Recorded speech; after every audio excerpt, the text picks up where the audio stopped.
Hai guys, balik lagi di new episode of When We Talk About. Nah, kali ini ada gue Vanessa dan rekan gue Erwin. Tapi kita juga nggak sendiri nih di sini. Nah, for our today episode kita akan membahas tentang product management one on one. Nah, siapa sih guest speaker kita hari ini? Wah, ini ada Mas Ganteng di sini, jadi asik. Jadi Maul, gitu kan, Maulana Ibrahim ini help set up the operation of GoPay from zero. Dari dulu namanya belum tahu namanya GoPay gitu ya. Yeah. Terus akhirnya finding his way as a product manager di GoPay juga sekarang gitu. Mas Maul, apa kabar? Kenalin diri dong, Mas. Baik, thank you ya udah diundang, udah diajakin ke sini buat ngobrol-ngobrol. Kenalin, gue Maulana Ibrahim lengkapnya, tapi biasa anak-anak manggil Maul. Sekarang GoPay Product Manager.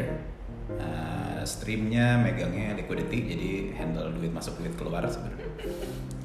Terus ya kayak tadi Erwin bilang, mulai awalnya justru dari operations dulu, baru geser ke produk awal tahun 2019 baru geser ke produk, dan udah semenjak itu hidup saya berubah. Kerajaan api menyerang tuh ya. Iya. Seru lah ya Mas ya untuk kayak Iya, seru. Oke. Nah, tapi kebanyakan di audiens kita mungkin belum pada ngerti nih Mas, sebenarnya product management itu apa sih sebenarnya? Mungkin boleh dijelasin sedikit nggak? Oke. Gue berusaha menjelaskannya nggak sangat teoritis atau apa yang biasa ditemukan di buku-buku ya gitu, karena gue pribadi pun geser ke PM-nya quite abrupt gitu, jadi nggak ada waktu untuk belajar, bisa bilang. Jadi kayak gue hanya berdasarkan nontonin dan akhirnya langsung nyemplung dan ngerjain. Gue bisa bilang jadi product manager itu adalah jadi facilitator sebenarnya. Fasilitatornya untuk siapa? Ya gimana caranya buat gue bisa nganaloginnya kayak inilah ya, kayak sebagai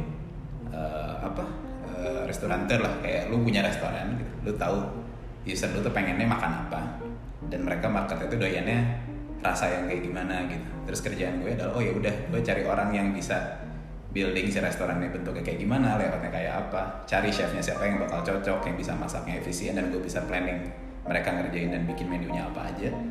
Terus ya sama, cari researcher juga yang bisa ngelihat di market tuh yang lagi doyannya makanan jenis apa sih gitu. Gue biasa nganaloginnya kayak gitu. Intinya mengelola, tapi bukan berarti gue tuh menjadi kepalanya mereka gitu pada dasarnya. Jadi being restaurateur kan sebenarnya kayak konsultan untuk bikin restoran gitu. Ya, PM is pretty much like that. Karena kondisinya adalah gue tidak punya anak-anak, gue tidak punya orang yang reporting ke gue, tapi gue minta bantuan satu persatu untuk berkontribusi. Kerjaan gue menjadi fasilitator adalah mengumpulkan apa aja yang mereka bisa kontribusiin, ujung-ujungnya buat di-serve ke user. Gue bisa bilang kayak gitulah. Oke. Kita semua penasaran ya Mas, a day in life of a product manager gitu ya. Jadi there are a lot of myth and misconception and ya semua orang penasaran sekarang, karena product manager tuh jadi salah satu pekerjaan yang paling menarik ya. Hot banget di market, betul. Nah, what does a day in life look like as a product manager di GoPay?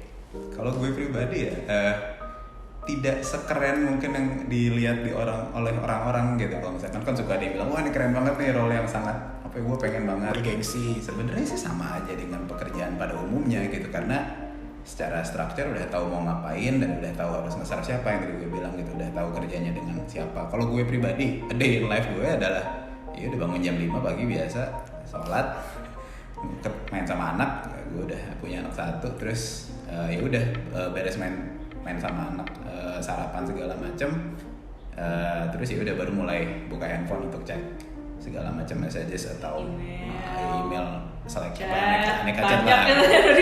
Emang backlog semua. Biasanya buka-buka tuh minimal ya hampir 3 digit notifications lah. Ya jadi harus pintar-pintar ngefilter sama nge-mapping ke each folder yang masuknya aja gitu kan. Ya tapi ya gue put yang mana yang ya gue tandain yang mana yang gue akan balas pertama sebelum jam 9 pagi gitu.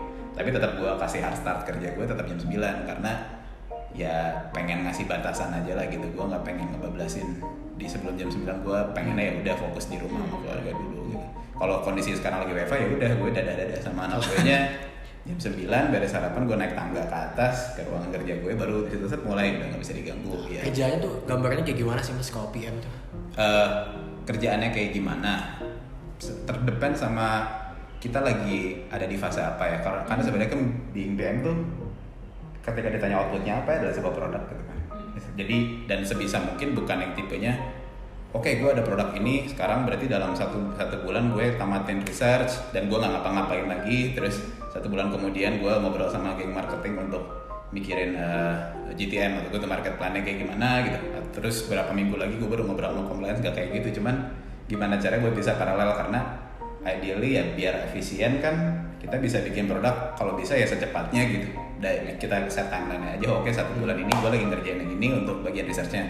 Tapi di sesi yang sama, di timeline yang sama, gue lagi mikirin compliance untuk fitur yang lain gitu. Oke. Jadi emang bagi-bagi fokusnya emang agak PR gitu, karena pengen streamline juga dan gak jadi backlog buat orang banyak juga gitu, karena ya emang tuntutannya kan harus innovate terus. Jadi emang harus cepet-cepet agile iya, adaptif iya, dengerin orang ngomong iya. Jadi emang mungkin yang paling beratnya adalah urusan bagi fokus sih. Jadi emang makanya kayak documenting sesuatu ya, either itu nyatat apapun, hasil diskusi sama orang tuh matters lah. Tapi tadi menarik nih Mas, ada beberapa label role yang disebut tadi, ada researcher, ada developernya juga, gitu, ada tim marketing juga. Sebenarnya within a product team, organisasinya tuh seperti apa sih? Orang bisa bilang pot gitu kan?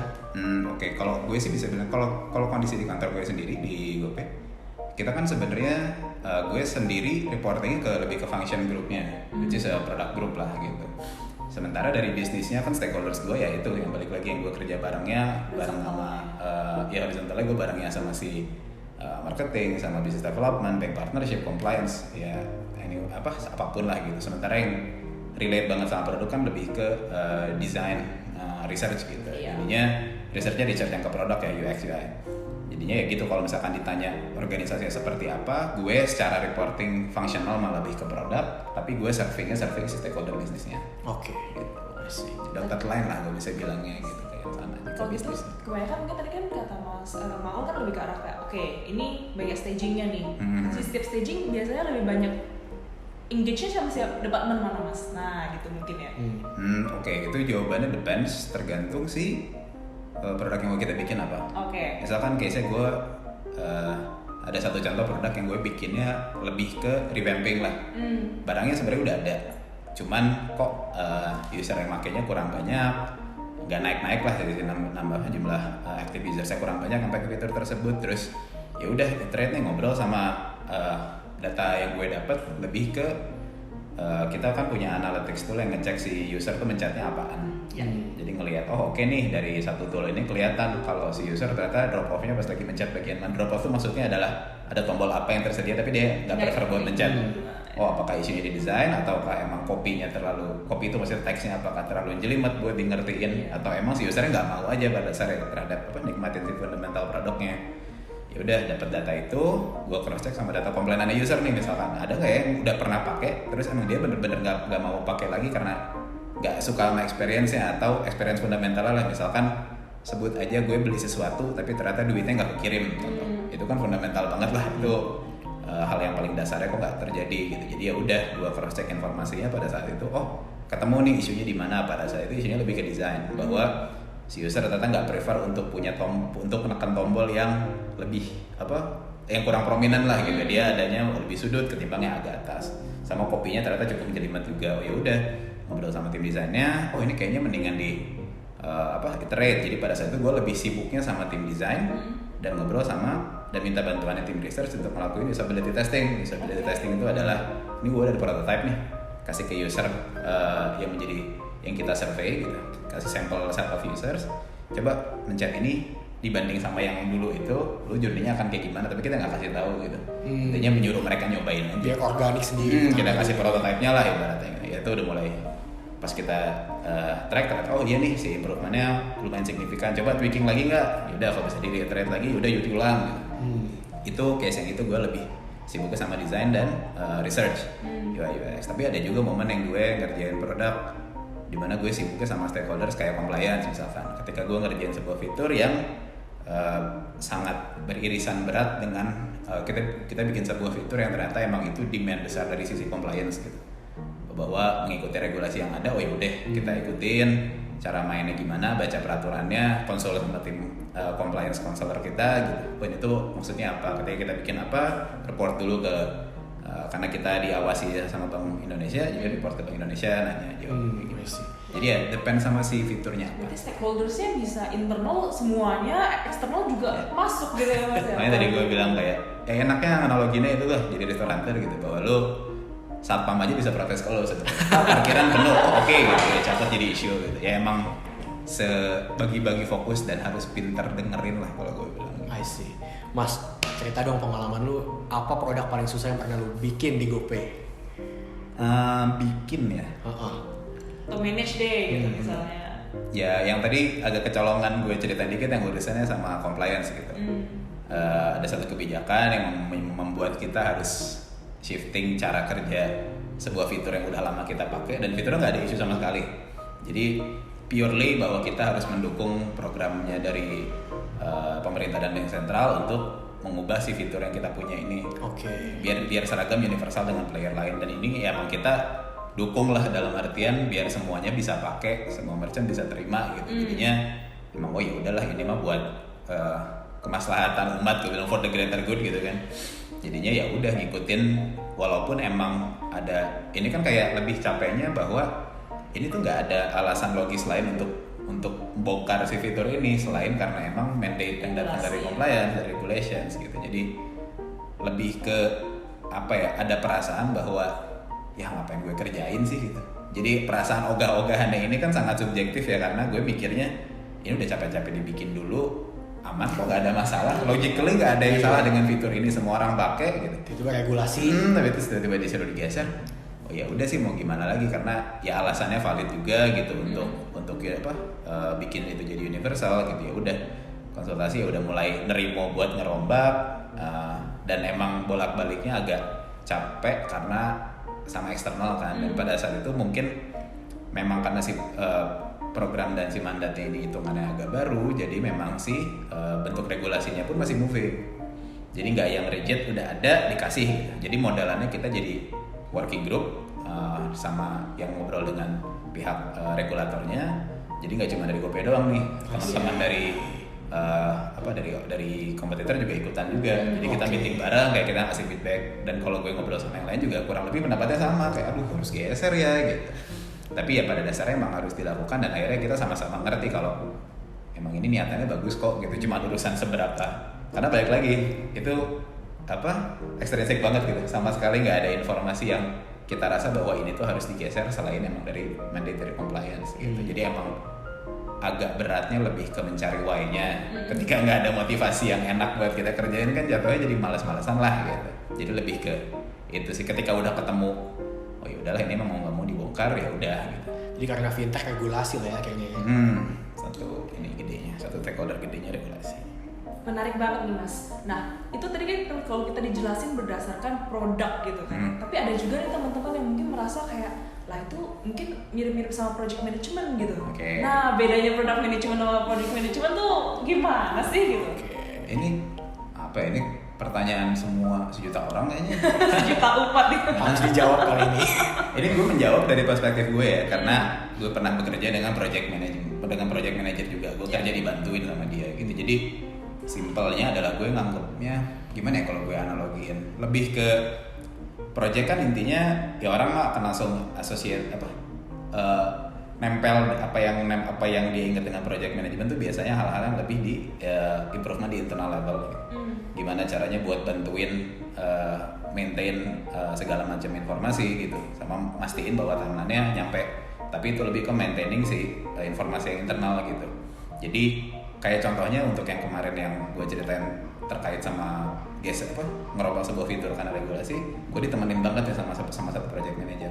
Tapi kerjaannya dia lebih ke absorb informasi dari mana, ikut dari kata si regulator kayak gini dia dapat, terus nanya ke business development, ngecek ini secara pricing aman apa enggak, melihat merchant relationship-nya kayak gimana. Jadi emang dia kerjanya lebih muter juga, tapi outputnya dia adalah informasi yang akan gue pakai. Sementara nggak hanya gue bisa dibilang, tapi lebih ke ya executive decision juga aja. Jadi pas udah mau nih go apa no go, kita nunggunya dari si project manager ini buat salah satunya ya informasinya buat dia maintain. Jadi dia yang, dan itu dia kita bisa bilang pas fitur ini dibikin dia menjadi salah satu kunci juga, perannya utama banget lah gitu. Dia sangat-sangat fundamental ada di situ karena intinya semua informasi kurang lebih dia yang collect, consolidated di semua data yang dia punya. Dia pun yang manage si kita bikin kayak Kanban boardnya tapi lebih untuk bisnisnya gitu, buat pastiin semuanya gerak dan harus cepat. Jadi ya emang cuman bedanya adalah yang dia pegang lebih ke internal sort of external relationship dikit, tapi outputnya adalah berupa informasi gitu. Apakah itu bakal dipakai untuk go apa no go, dan emang outputnya lebih ke gimana caranya mastiin bahwa si project tersebut tuh selesai. Tapi kalau yang product manager lakukan, outputnya jelas adalah sebuah produk atau fitur gitu. Itu sih mungkin bedanya ya, itu yang bisa gue bilang output. Jadi salah satu lainnya yang paling simpel mah ya, kalau gue bilang ya project management tuh dia nggak in touch banget sama how masing-masing stakeholders execute gitu. Jadi emang project management tuh kerjaannya cukup sepi lah menurut gue. Kerjaan yang juga mungkin ya. Ad hoc sort of, tapi nggak terlalu depend sama si produknya seberapa besar begitu dan harus cepat kelar ya. Jadi kayak case-nya dia emang nggak akan in ground banget ngobrol sama engineer gitu. Itu kan udah di-handle sama gue dan engineer lead gue gitu. Dia nggak perlu ngobrol langsung sama Bank of Indonesia gitu, misalkan sama regulator, karena udah diwakilin sama tim compliance. Tapi dia absorb informasinya nih. Sama dia yang mastiin, Pak, yang ini udah ditanyain belum? Jawabannya apa? Kok aman? Oh, terus dia nanya ke gue juga, di lo ini estimation kerjaan bisa kelar kapan? Dia anak-anak engineering. Oh, 2 minggu. Oke, 2 kali sprint kelar. Mereka lebih kejar timeline berarti ya? Dia yang jagain lah. Jagain timeline. Sama liaison mungkin ya ke manajemen ya, gitu bisa ya. dibilang kayak gitu juga. Dia yang ngasih update juga bahwa udah nyampe mana, lebih si project managernya. Nah, ini menarik nih. Jadi tadi ada yang ngejar timeline, ada juga kalau misalnya gue dengar dari cerita lo tadi, lo banyak interview ke user juga gitu kan. Nah, sebenarnya what makes the great PM sih Mas? Karena ada nih yang bilang kalau beberapa tech company gitu ya, mereka set up product timnya more like a feature factory yang cuma ngejar timeline doang tuh. Tapi ada juga yang kayak lebih fokusnya ke user gitu. Nah, bedanya apa dan what makes a great PM, yang mana yang lebih bagus nih gitu?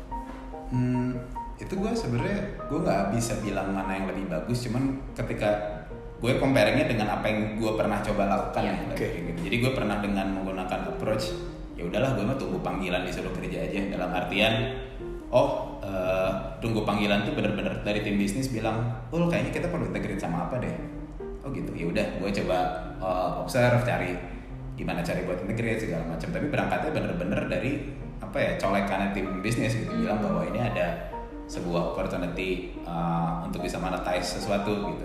Itu kan gue nggak observe nanya usernya siapa atau segimana macam, gue terima jadi apa yang tim BD bilang gitu. Dan itu based on eksperimen yang kita punya tim growth juga yang kerjaannya adalah emang experimenting sesuatu gitu. Terus itu approach yang menurut gue untuk kondisi sebuah produk yang emang lebih ke secara bisnis dia menguntungkan, bisnis itu dalam arti bisnis partnership kita. Jadi objektifnya pada saat itu adalah bukan ke gathering users dulu, tapi si partner bisnis senang dulu nih, kita ada proyek kolaborasi. Pada saat itu kan berarti user gue dalam tanda kutip adalah si partnernya.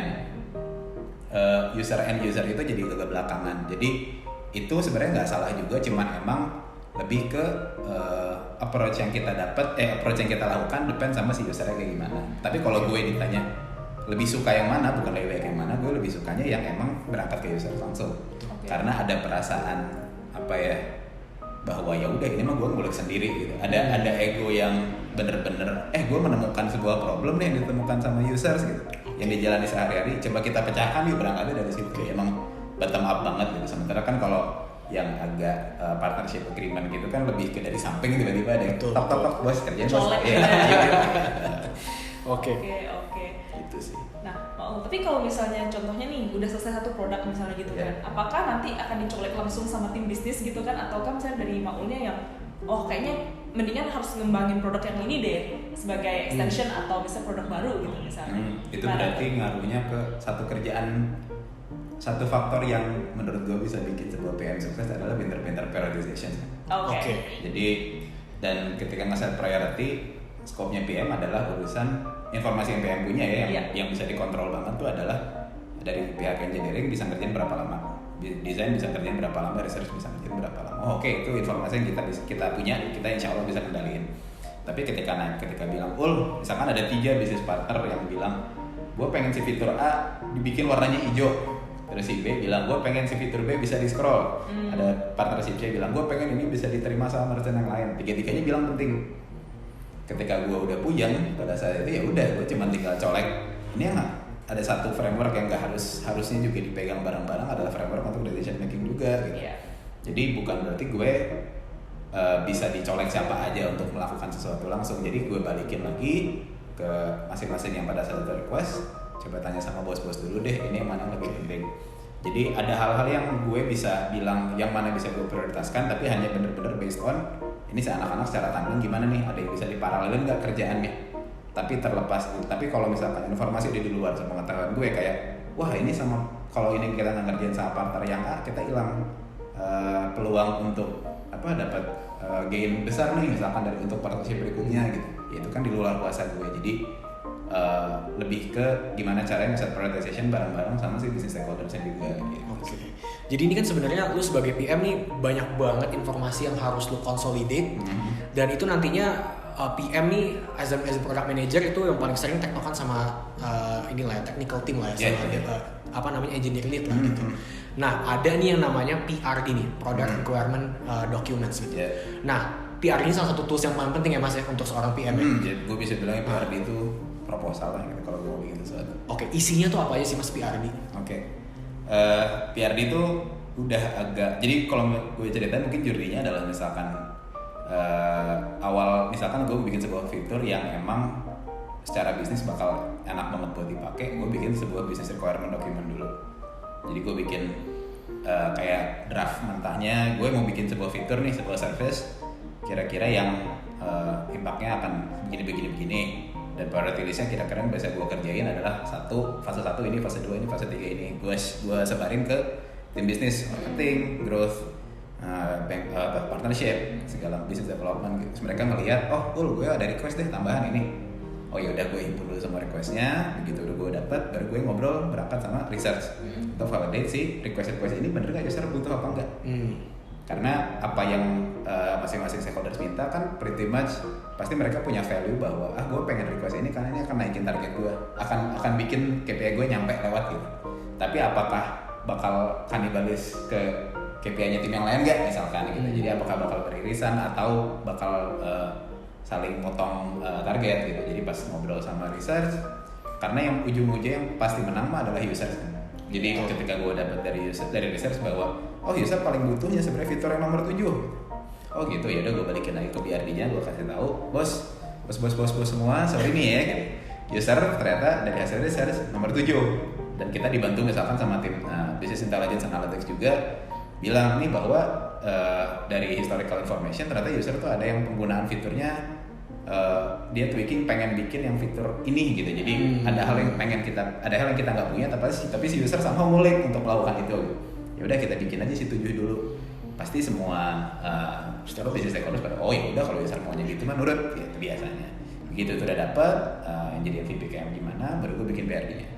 PRD itu lebih ke gimana caranya buat maintain rollout satu sama gimana caranya buat maintain si user stories apa yang mau kita bikin buat bisa dikonsum sama peer gue yang paling nempel yaitu si engineering lead itu buat dia allocate ke anak-anaknya buat kerjain secara technical task-nya gitu. Jadi ditanya PRD fungsinya apa dan bentuknya kayak apa, ya paling gampangnya sih PRD ngasih konteks bisnis dan ngasih informasi apa dari research bahwa si user tuh butuhnya apa, sama bisa kasih juga informasi kayak competitive landscape misalkan di luar tuh udah ada fitur yang sejenis dari kompetitor punya atau ada yang belum atau segala macam. Sama kalau bisa masukin juga informasi kayak monetization plan-nya juga. Ini kita bikin, jadi ngasih konteksnya bener-bener dari aneka ragam angle gitu loh. User perlu, terus bisnisnya juga bisnis mantap, lahan cuan. Jadinya udah nggak ada alasan buat nggak dikerjain aja. Jadi intinya makanya gue bilang proposal karena semua informasinya ada di situ dan valid, udah lengkap dicipin oleh aneka ragam dan informasinya di bawahnya situ ngasih tahu next action itemnya apa aja. Ke tim engineeringnya gue udah bikin storiesnya, fiturnya bikin A, B, C, D, E, user harus ngalamin apa journey-nya, sama si tandeman gue, si engineering letter ke dia setiap kita iteration planning tiap mingguan dia bakal nge-spread gitu, ini kerjaan engineering technical lagi gimana, ya udah. si PRD itu juga dijadikan dia WIP juga sih, maksudnya dia nggak akan close sampai si barangnya keluar. Oke. Jadi semua orang bisa maintain di situ kayak wah hasil kualitas sampai mana gitu. Itu sih sebenarnya. Oke, mungkin terakhir nih Mas, untuk klarifikasi ke audiens kita gitu kan. Nah, kalau misalnya kita ngomongin produk gitu kan, berarti produk ini kalau misalnya kita ini ya, kita buat simple gitu, berarti kan produknya GoPay gitu ya, misalnya gitu ya. Nah, berarti di dalam satu produk ini bisa ada beberapa PM gitu ya Mas ya, betul ya? Benar. Nggak cuma kayak satu PM untuk satu produk kan, beda ya? Gue sih bilangnya gini, balik lagi ke apa ya? Itu kayaknya tergantung sama masing-masing company-nya sih. Oke. Ada yang tipenya emang, oh ya udah satu PM bener-bener megang satu bentuk fitur gitu, yang kelihatan banget gitu. Ada juga yang tipenya kayak lebih ke, oh kalau GoPay cara mainnya adalah, oh ya udah gue liquidity, fitur gue bisa banyak, bisa untuk duit masuk, bisa untuk duit keluar, bisa untuk transferan. Itu kan sebenarnya bisa gue cacah 3 lagi nih, bisa jadi PM lagi. Cuman karena pada dasarnya secara load masih bisa manageable oleh satu PM, jadi ya udah gue nggak bisa liquidity misalnya. Cuman ada juga kok, gue pernah ngobrol dengan PM di kantor lain yang emang sangat-sangat minuscule banget gitu tipenya. Bahkan ada yang produk yang bener-bener mikirin user lebih ke desain kayak interactionnya kayak gimana tuh, sampai UI UX itu bahkan di PM-in banget gitu. Kayak dia kerjaannya nge-tweaking gitu. Ada yang kayak gitu. Tapi ada juga yang general banget yang nge-treatnya kayak oh ya udah gue owning sebuah, misalkan di GoPay-nya gitu, ya udah GoPay yang megang satu PM aja, dia yang handle segala macem gitu. Tapi kayak ya intinya depend sama si masing-masing kantor lah preferensinya. Berarti the product itself can be as big as misalnya kayak misalnya GoPay gitu kan, GoRide gitu-gitu ya. Bisa jadi pecah-pecah lagi tuh nanti tuh. Oke. Makin jelas nih audiens kita. Moga-moga makin jelas. Jadi gini ya Mas, mungkin one last question banget. Pasti semua orang penasaran nih. Kalau orang pengen berkarir as a product manager gitu. Setahu kita Gojek tuh nggak pernah hiring fresh grad untuk PM nih gitu kan. Tapi juga orang banyak yang pengen berkarir di sana. Jadi langkah seperti apa, skill set seperti apa yang perlu di-acquire supaya mereka bisa nantinya jadi seorang PM gitu. Kalau ini gue menceritakan dari pengalaman teman-teman yang berhasil jalurnya jauh lebih konvensional ketimbang gue, karena gue kan nyebrang. Kalau gue kan ada operation, setelah itu agak-agak outlier gitu.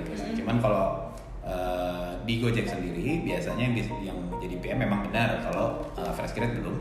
Alasannya lebih ke karena PM itu ada satu ya orang sih kamarnya bilang soft skill gitu, yang emang menurut gue hanya experience doang yang bisa memberikan yang bisa bikin itu didapat gitu. Jadi teori di mana-mana insya Allah lo nggak bakal dapet lah gitu, karena emang harus nyemplung dulu. Salah satu yang paling majornya adalah urusan communications.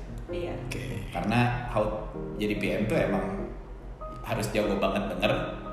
Ngomong sih ya bisa macam-macam lah tiap orang gitu. Cuman gimana cara dia bisa deliver messages ke aneka ragam stakeholders dan observe apa yang user pengen, terus kasih balikan berupa sebuah produk gitu. Jadi kalau di Gojek karir pathnya biasanya adalah fresh grad ketika masuk mostly ya, either dia jadi business intelligence dulu atau product analyst dulu atau researcher bisa. Mungkin ke salah satu yang agak-agak lumayan sering juga tim growth juga gitu, yang kerjanya experimenting. Jadi yang kita ambil lebih ke yang biasanya langsung kita mereka crossing promoting ke jadi product manager itu adalah mostly yang emang di antara 4 ini. Engineer juga kadang ada yang nyebrang juga. Jadi lebih ke adaptability-nya kan, karena si 5 ini yang biasanya kerja bareng mepet banget sama product manager, itu lebih ke udah familiar nih, jadi PM tuh demand-nya ini ya gitu. Jadi ketika mereka transitioning juga nggak terlalu kaget.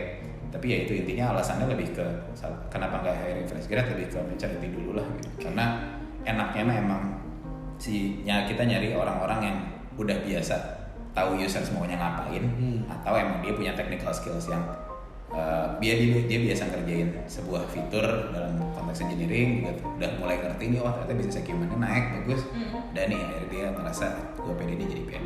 Tapi ya sebenarnya kalau gue cerita di Gojek, siapapun bisa jadi PM sebenarnya, aneka ragam nyebrang segala macam. Itu sih. Berarti kesimpulannya adalah sebenarnya untuk jadi PM yang sukses gitu ya, menurut Paul nih, berarti harus ngerti user gitu ya, harus bisa komunikasi, kemudian juga harus bisa stakeholder management gitu ya. Mungkin ada manajemen sama yang paling terakhir bagi fokus dan fokusnya prioritization. sekian dari episode kali ini. Jadi seru banget kita ngomongin Product Management 101. Thank you banget Sama-sama. udah ngobrol-ngobrol sama kita nih. Hari ini semoga berguna buat teman-teman Seru semua. banget topiknya. Oke, so di sini ada gue Erwin. Dan gue Vanessa. See you in our next episode. Bye. Bye.